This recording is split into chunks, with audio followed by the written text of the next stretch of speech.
खुलुमबाय बिटिआरनिउस चेनेलाव गासैखौबो बरायबाय। आंनि चेनेलखौ साबस्क्राइब खालायखोबा साबस्क्राइब खालायदो आरो बे खाथिनि बेल आइकन बेलखौ थुनानै होदो जाहाथे गोदान भिडिअ होबानो सिगांग्रो नटिफिकेसन सहैनाय बायदि। मैया बरंजुलि फिल्डआव उलियुन आसाम आयेन आफादनि बिबुंथिगिरि बिस्वजित दैमारी बिथाङा ओनसोलाव गोरिब नखराव संसार जानाय रेहाय मोननाय बायदियै मैया उजला गेस राननानै होनाय जायो। आसामनि मन्थ्रि इउजि ब्रह्म बिथाङा 13 नं सेरफांगुरि बियाबाव दावबायफैदों। बिपिएफनि गासै सा 315 सुबुंफोरा बिपिएफ दोलोखौ नागारदों। बिपिएफनि खामानि मावनायखौ मोजां मोनैनि थाखायनो बिपिएफनिफ्राय ओंखारदों।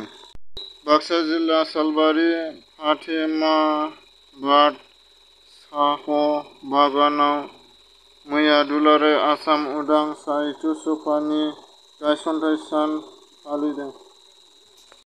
बाक्सा जिल्लानि 25 नं बागानपारा बिटिसि बियाबाव जफत भिसिडिसिनि 2 नं मनिपुर गामियाव खोला बर' सोरखारनि मावथि रेशन कार्ड, जब कार्ड, अरुण'दय आसनि ना गंसे न' जेबोखौनो दिनैसिमबो मोननो रोङाखै। बिथाङा क'क्राझार सोरखारि फरायसालियाव मैया सिनियर सिटिजेन फार्मिं हाबाफारि खुंनाय जादों आरो मैयानि बे हाबाफारियाव बिटिआरनि लेङाइ गाहाय मावफुं सोद्रोमा गबिन्द बसुमतारी, बिटिआरनि मावफुं सोद्रोमा अरुप कुमार दे जों लोगोसे ओनसोलनि गोबां मेलेमजिबि बिथांमोना हाबाफारियाव नुजाथिफैदों।